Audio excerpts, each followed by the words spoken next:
Arkadaşlar bekleyin, yayın ekranı 1,5 dakika sonra açılacak.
Hello and Happy New Year!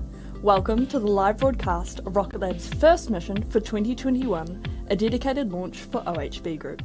Today's mission will be RocketLab's 18th Electron launch, which is why we've affectionately named this mission Another One Leaves the Crust. I'm Ariana Ryan, a quality engineer in the propulsion team. And I'm Muriel Baker, the Senior Communications Advisor here at RocketLab, and it's great to be joining you from our Mission Control Centre here in Auckland, New Zealand. Right now on your screen you can see Electron vertical.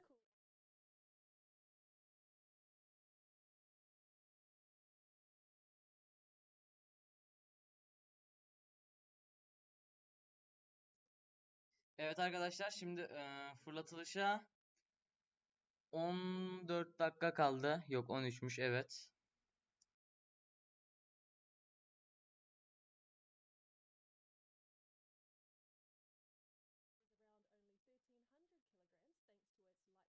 Carbon composite structure, but once it's fully fueled, Electron's lift-off mass is closer to 13 tons.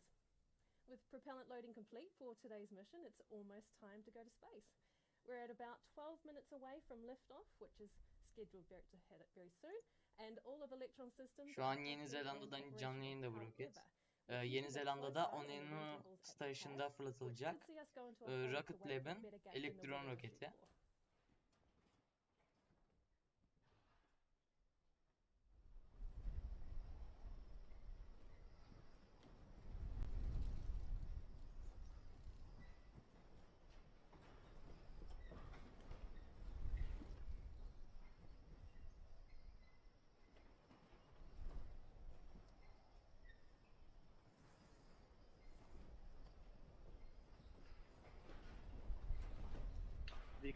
Arkadaşlar şimdi yarın pazar, yani pazar günü bir tane video atacağım yeni, izlemeyi unutmayın. Can confirm. Roketin fırlatılmasına 12 dakika kaldı bu arada.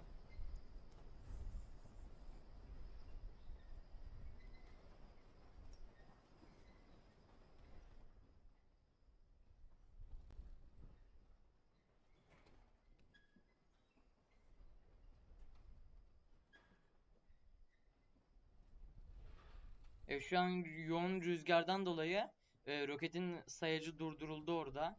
Zaten kameranın sallanmasından da görüyorsunuz. Tahminimce yaklaşık bir 10 dakika falan rötar yapacak roket.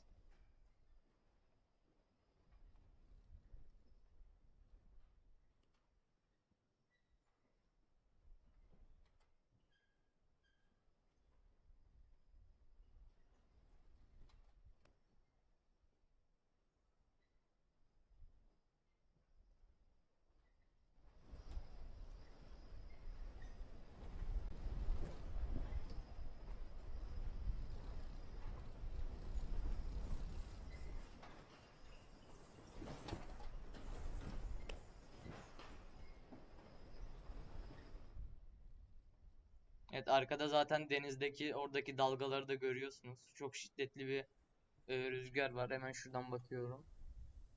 Okay, so as you can see from the clock on your screen, we have entered a hold at T-12 minutes. We'll stick with these gorgeous sunset views of Electron while we wait to hear a new liftoff time.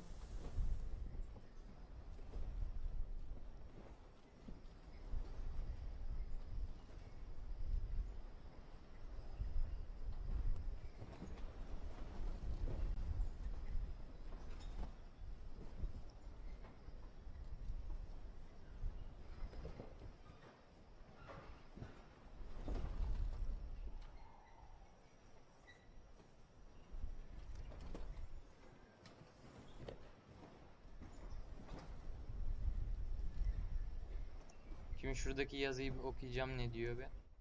Onu görelim.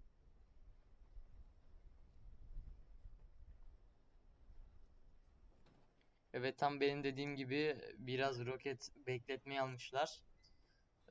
Yüksek rüzgardan dolayı.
LD stage mission. Go ahead. Just wanted to let you know of another possible concern here. So our LOX tank temperature, we're unable to get the ullage pressure down, so the temperature is climbing. We are approaching our no-go temperature. Copy that. Move to LV.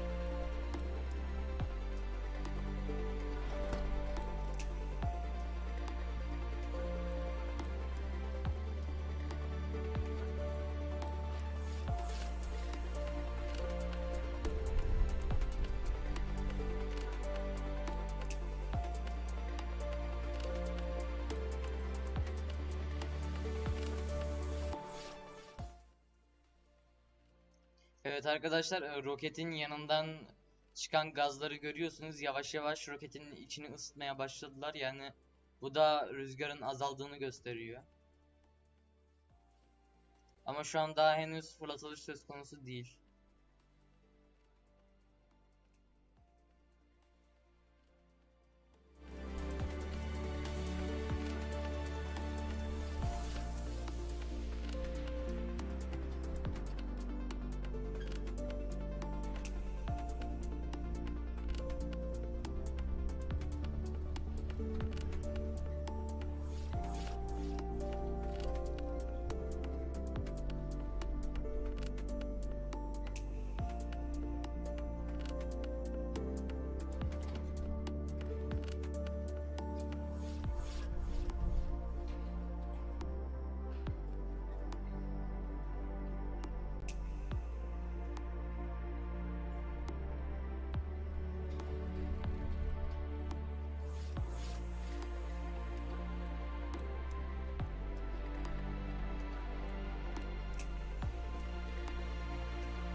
Arkadaşlar rüzgarın hızı bayağı dindi şu an.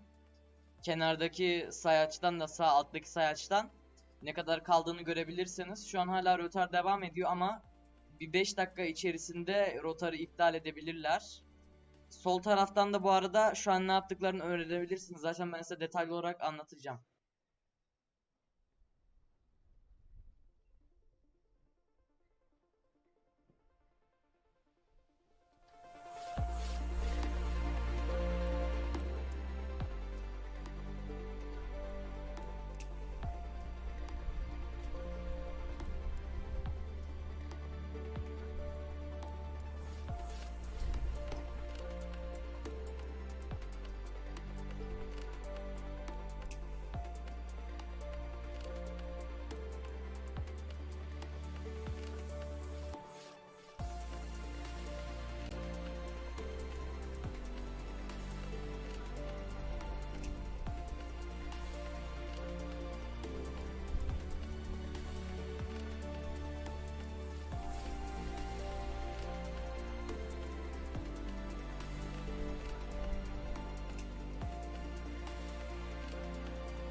Evet arkadaşlar arkadaki dalgalardan da rüzgarın azaldığını görebiliyorsunuz. Az önce daha fazlaydı.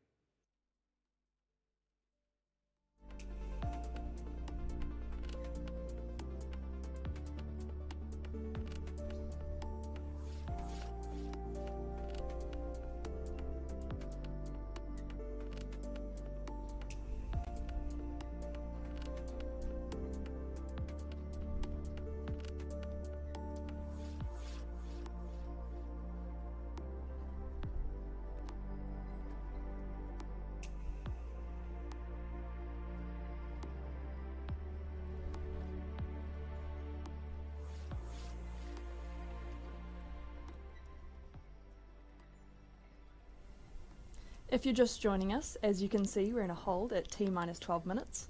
Those pesky ground level winds are giving us some trouble, but we'll stick with the pad views while we establish a new T0 time.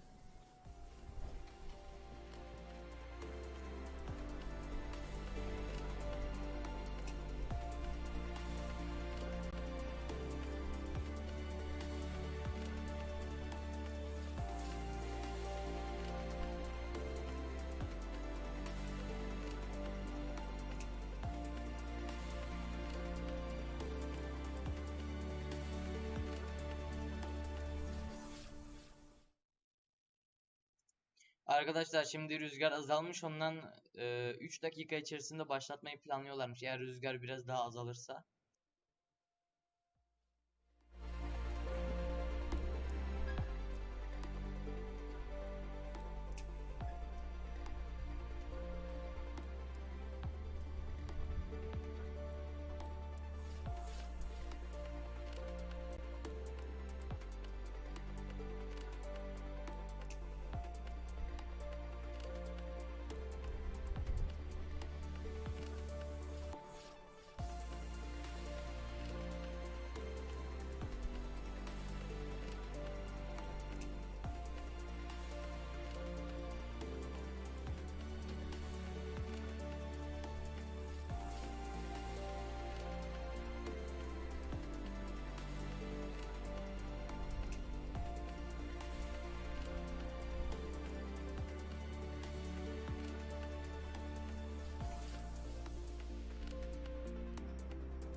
Arkadaşlar bu arada unutmadan bu roketin amacı, bunun içinde bir adet mikro uydu var. Mikro uydu ne oldu, o diye soracak olursanız şöyle yaklaşık bir çanta boyutlarında bir tane uydu.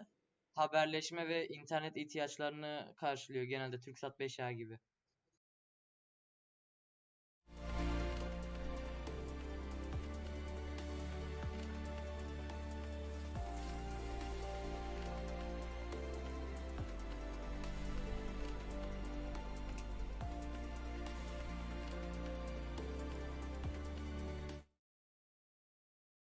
Bu arada roketin altındaki dumanlar roketin içinin yavaş yavaş ısınmaya başladığını gösteriyor. Yani fırlatış şu an çok az bir süre ertelendi böyle. Yani yaklaşıyor.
...18. görevi olacak bu RocketLab'ın bu roketle.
A quick update here from RocketLab Mission Control. If you're just joining us for this launch, we are in a hold at T-minus 12 minutes due to the weather.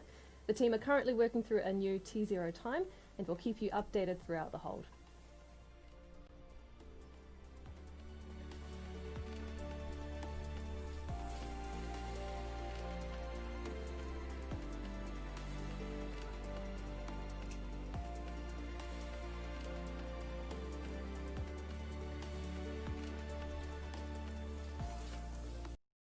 Evet arkadaşlar, şu an tam fırlatış zamanı belli olmuş.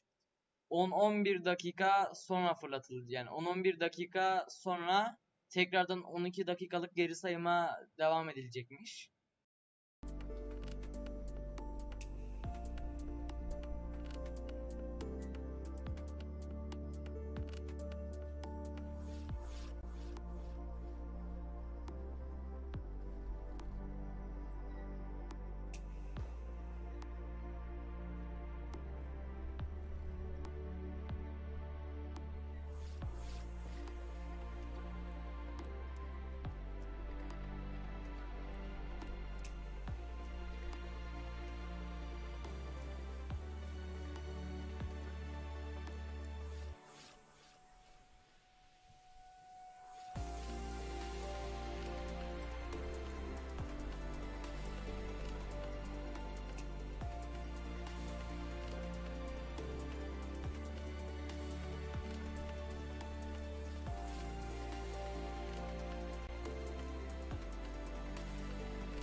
Arkadaşlar şu an kameranın sallanışından görüyorsunuz, çok az sallanıyor. Yani rüzgar azaldı, şu an aslında fırlatılabilecek durumda bir rüzgar var. Ama niye fırlatmıyorlar şu an hiçbir şey bilmiyorum. Sanırım teknik bir sıkıntı var rokette.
Thanks for sticking with us during this hold at T-minus 12 minutes.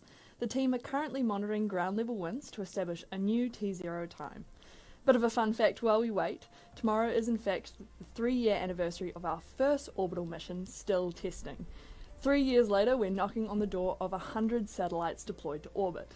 We hope to add to that tally tonight.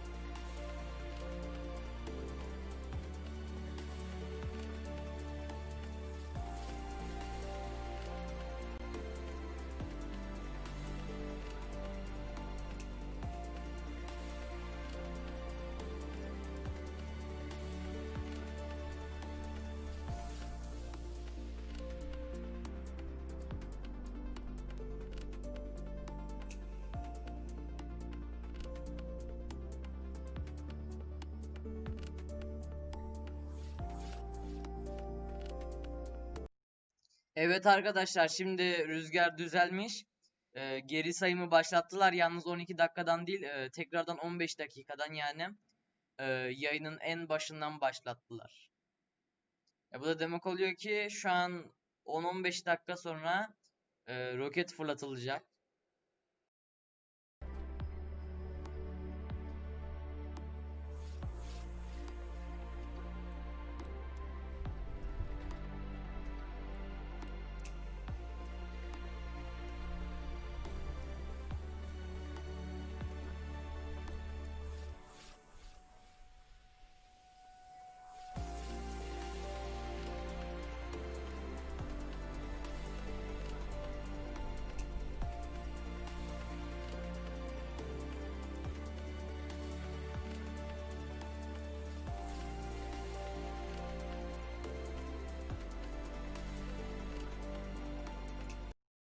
Arkadaşlar son 14 dakika kaldı fırlatılışa.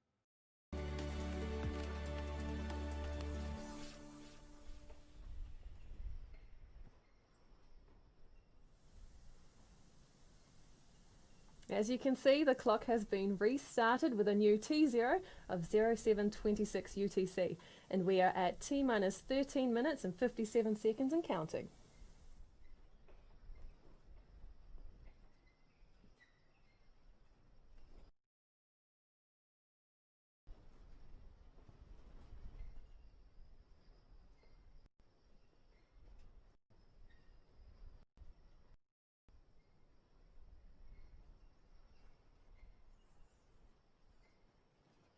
Evet arkadaşlar, son 13 dakika kaldığını söylediler şimdi.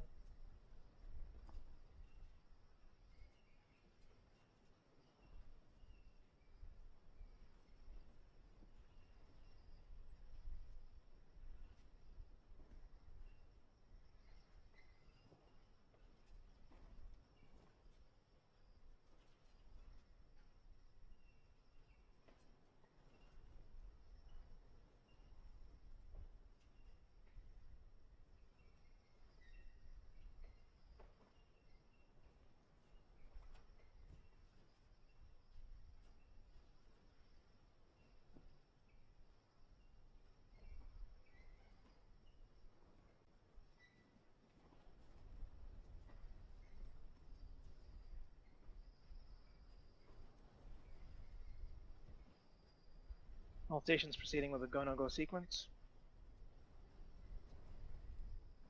Looking for your status for launch at this time. Stage. Stages go. Avionics. Avionics is go. AFTS. AFTS is go. GNC. GNC is go. VCon. Beacon is go. T1. T1 is go. GC. GC is go. PLS. PLS is go. RSO. RSO is go. MET. Met is currently red and tracking at least 50% chance of being red at T0 as discussed. Copy. Mission management. Mission management is go. LD sub. LD sub go. Exec. Exec is go.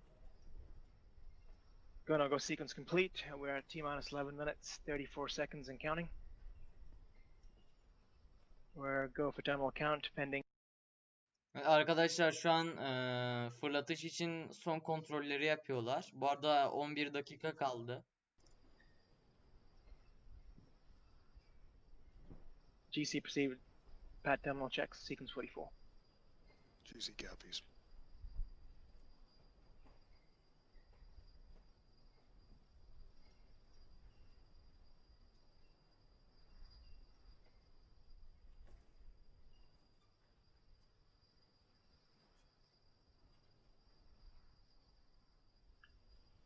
Avionics LD mission. Go ahead, LD. Proceed with sequence 45. Avionics terminal checks. Copy that. Proceeding with avionics terminal checks. Stage 1 igniter pressures verified. Hydraulic pressures verified. Stage 1 pre-valves open. LD GC mission. Go ahead. Pad terminal checks complete. Copy. Stage LD mission. LD stage. Proceed with stage channel checks, sequence 46. Commencing.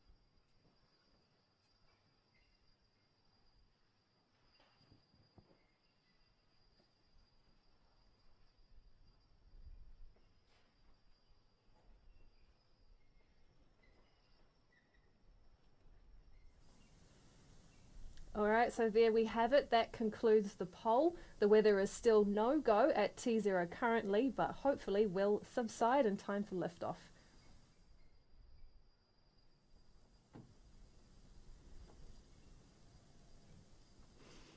Today's mission will launch a single communications microsatellite procured for OHB Group through OHB Cosmos International. Arkadaşlar sağ alttaki yerden ne kadar süre kaldığını görebilirsiniz. Mesela şu an 9,5 dakika kaldı. Orada şimdi T eksi yazıyor.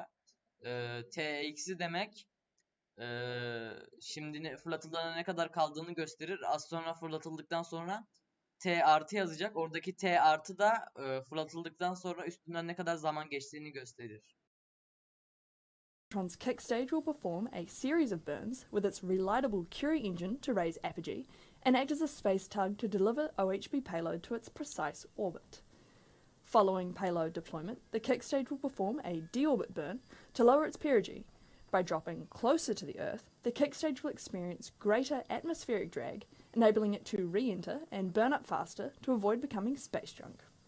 Now, we won't be showing a live view of payload deployment today, so the webcast will end shortly after the kick stage separates from Electron's second stage at around 9 minutes into the mission. We'll share the news of payload deployment on our social media channels, which is expected to occur at about an hour after liftoff. So Evet arkadaşlar, şimdi ne olduğu hakkında bilgi veriyorlar. Bu arada roketin fırlatılmasına 8,5 dakika kaldı.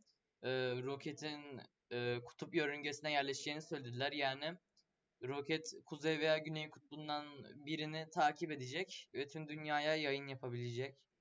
a test and will include parachute deployment and splashdown in the ocean to allow our recovery team to validate the successes of our first test.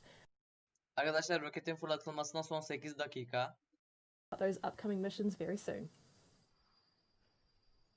AFTS is green and enable for flight.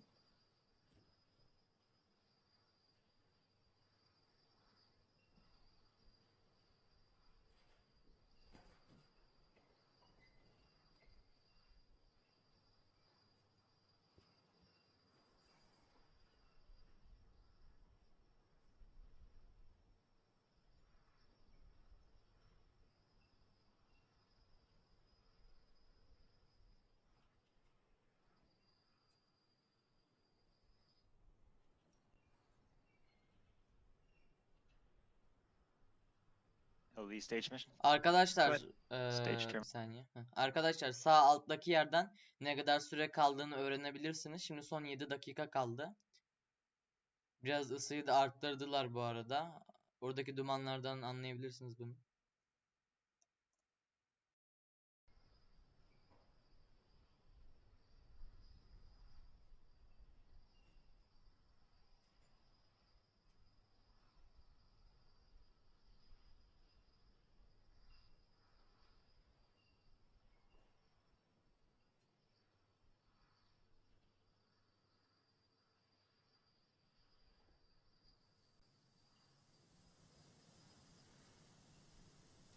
Another one leaves the crust is the first mission in a busy launch manifest for RocketLab in 2021. This year we'll be launching multiple dedicated and rideshare small satellite missions for both government and commercial customers.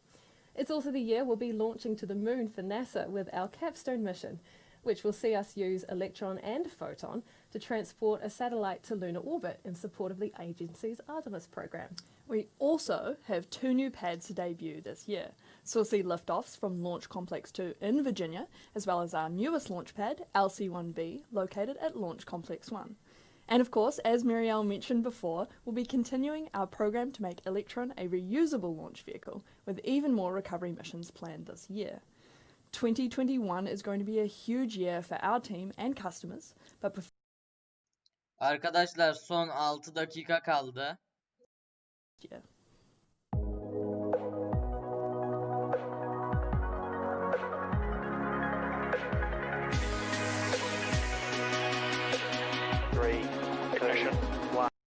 Arkadaşlar, şimdi 2020'de başardıkları başarıları gösteriyorlar.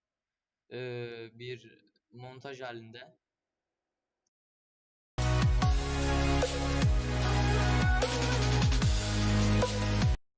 Yani şu an burada gördüğünüz fırlatışlar canlı değil.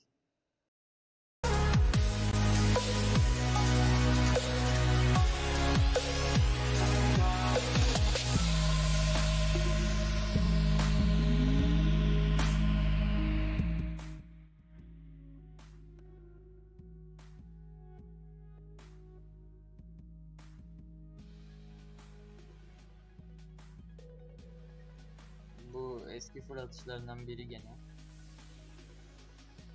Gene bu roketle fırlatılmış, elektron roketiyle.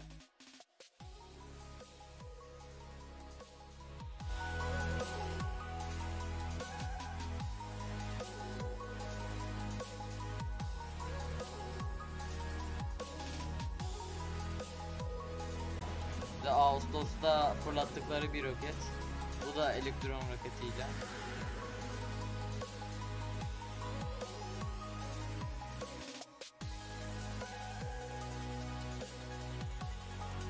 Gene bu da Ağustos'ta fırlattıkları bir roket.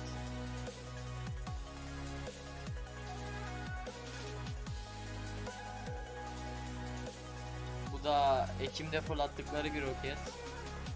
Bu da elektron roketi sanırım. Tam göremedim. Evet, bu da elektron roketi.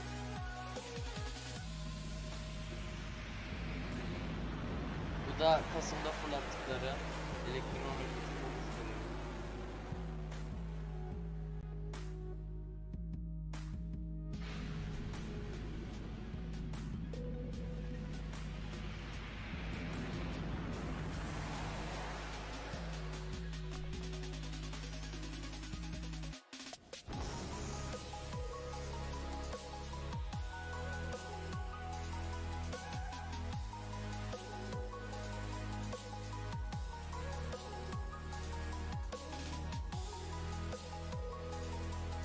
Evet, bu en son fırlattıkları roket, yani bu roketten önce fırlattıkları bir roket, hemen önce. Yaklaşık 3 hafta önce fırlatıldı bu.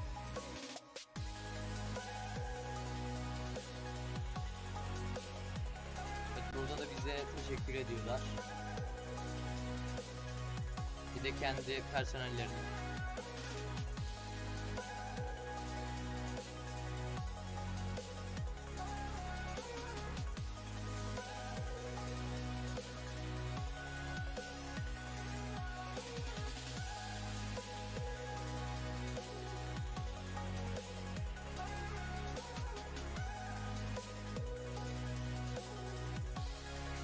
Da 2021'de görüşürüz yazıyor.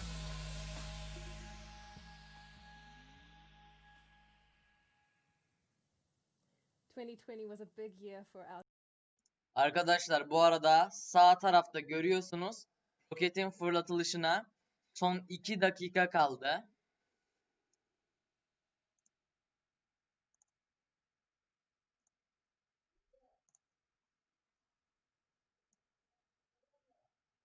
Electron systems. So let's hand over now to Mission Control to listen in on the operator's calls during the final seconds to liftoff.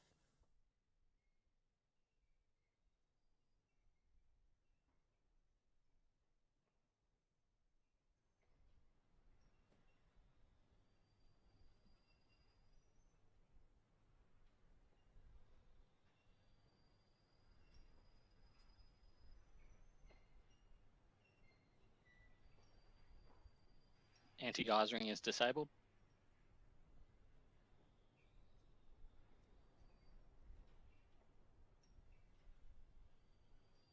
High flow engine purge enabled.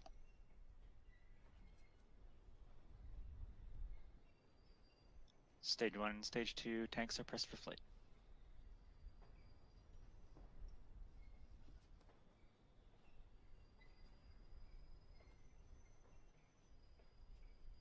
Water deluge enabled.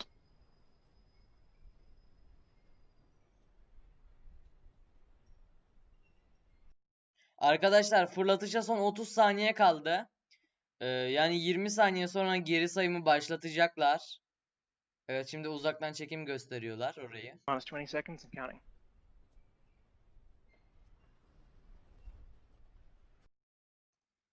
Şu anda termal ateşleme açılmış. Solda görüyorsunuz.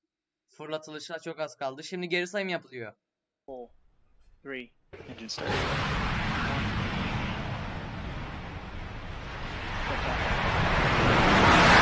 Evet arkadaşlar, şimdi roket fırlatılıyor. Görüyorsunuz. Bu da uzaktan çekimi roketin fırlatılışının.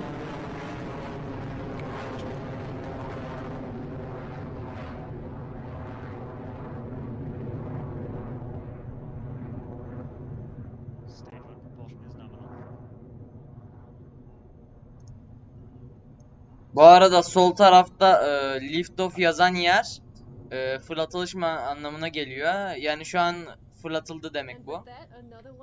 Sağ tarafta, sağ alt tarafta da T artı yazan yerde fırlatılışın üstünden ne kadar süre geçtiğini görebiliyorsunuz.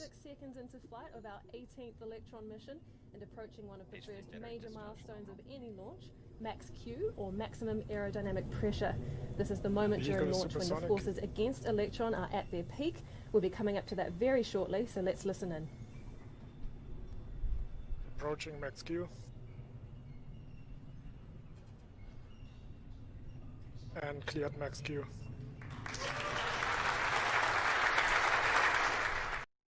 Arkadaşlar şimdi Max Q'ya geçti. Yani şu an kullanabildiği en büyük gücü kullanıyor. Şu an maksimum hızında değil ama en yüksek hızlanmaya ulaştı şimdi.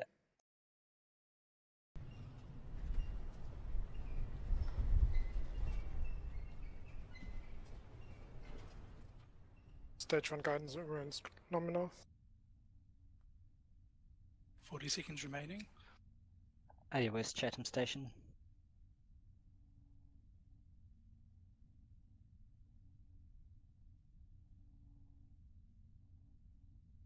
Stage 1 propulsion is holding nominal.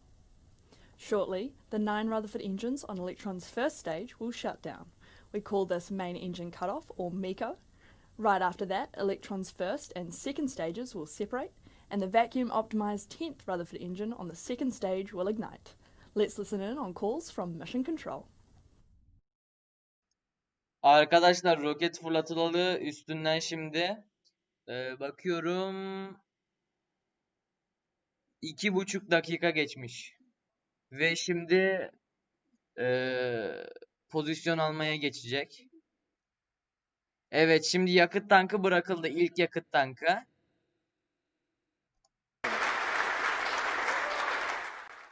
Bu arada ilk yakıt tankının bırakılması da şu anda yeterli hıza ulaşması anlamına geliyor. Yani şu an maksimum hızda. Separation of the stages and ignition of the stage 2 Rutherford engine. Up next will be the fairing jettison. And there they go. There's clean separation of those halves for the fairing jettison. And one of the reasons for this shiny protective material you might have seen as they tumbled away is...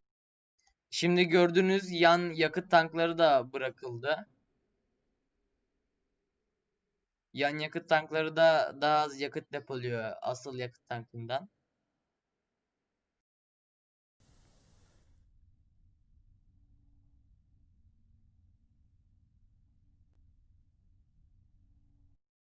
Bu arada fırlatılalı 3,5 dakika oldu roket.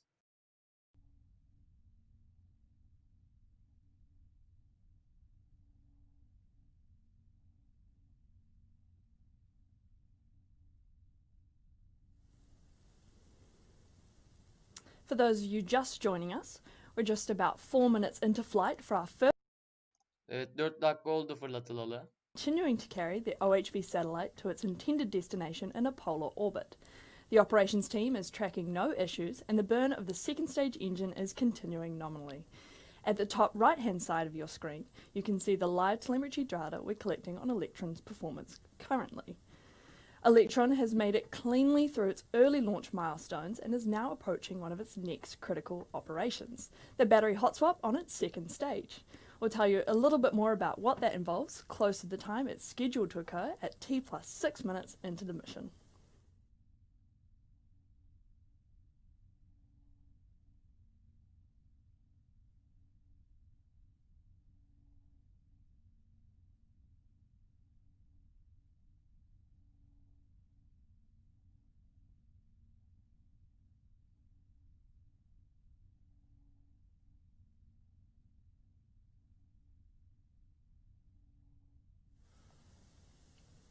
A quick check-in, and Electron is continuing well on its journey to orbit. We're now at T+5 minutes into the mission, and all of Electron's systems are continuing as they should. The trajectory is still looking nominal for Electron's second stage.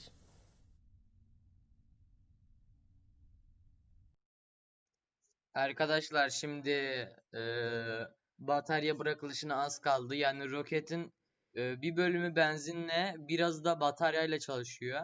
O batarya da kendi elektriğini üretebilen batarya. Az sonra o da bırakılacak. Artık ağırlık yapmasın diye. Bu arada fırlatılışın üstünden 5 dakika geldi.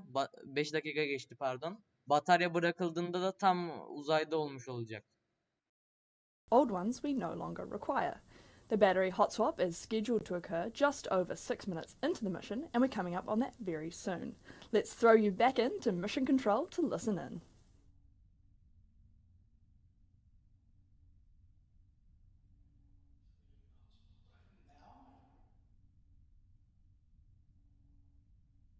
And battery jettison confirmed. Hot swap successful.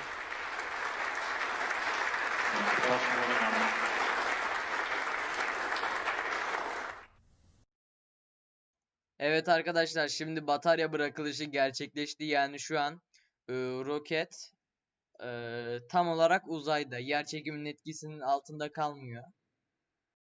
Stage. Electron is currently traveling at speeds of over 16,000 kilometers an hour.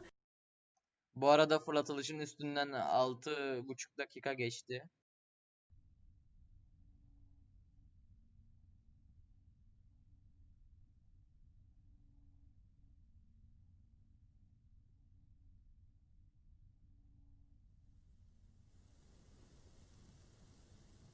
For those of you just joining us on our first mission for 2021, another one has indeed left the crust with a successful lift. Evet arkadaşlar, fırlatılalı 7 dakika oldu şimdi. Main engine cutoff, stage separation, and stage 2 ignition. We're coming up on separation of the kick stage about T+9 minutes into the mission. You've got an awesome view of the bottom of stage 2 there on your screens. You'll have heard us talk about this being the Bu arada bu roket RocketLab'in, yani bunu gönderen firmanın 2021'deki ilk projesi oldu.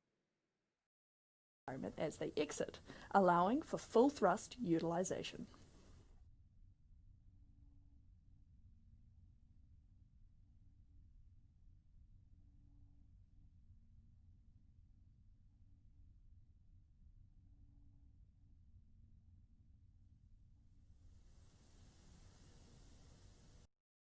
Arkadaşlar, fırlatılalı şimdi tam 8 dakika oldu.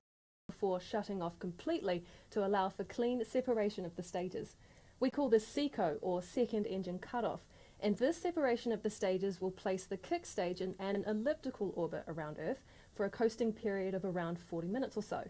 After that, the kick stage's Curie engine will ignite to circularize its orbit around the planet before the payload is deployed. Guidance is in terminal, 25 seconds remaining.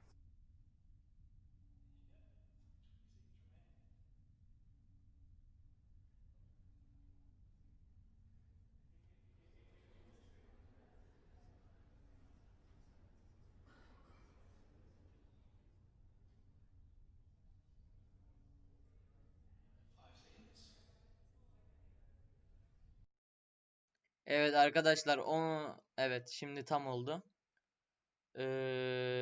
Şimdi burada fırlatılan yani içindeki mikro uydunun bırakılma anı gerçekleşiyor.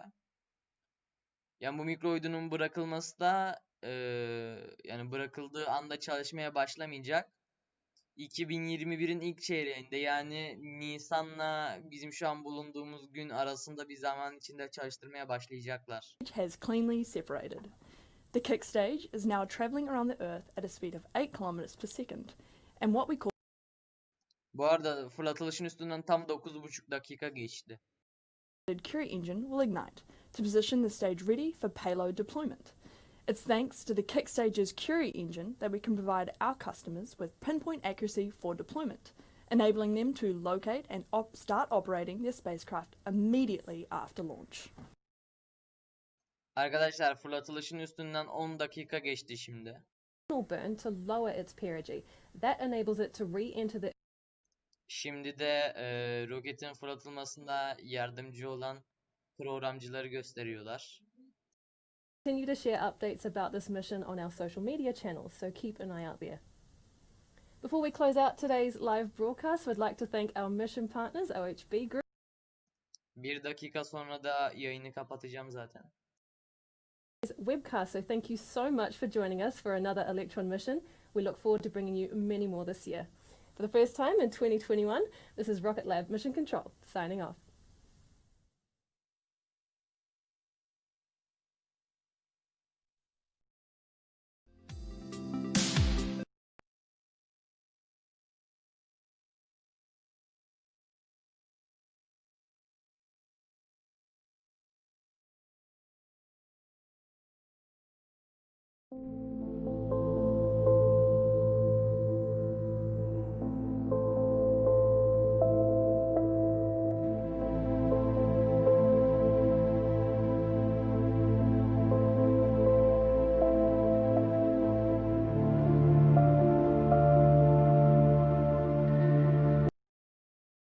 Arkadaşlar, yayın bitti. İzlediğiniz için teşekkürler.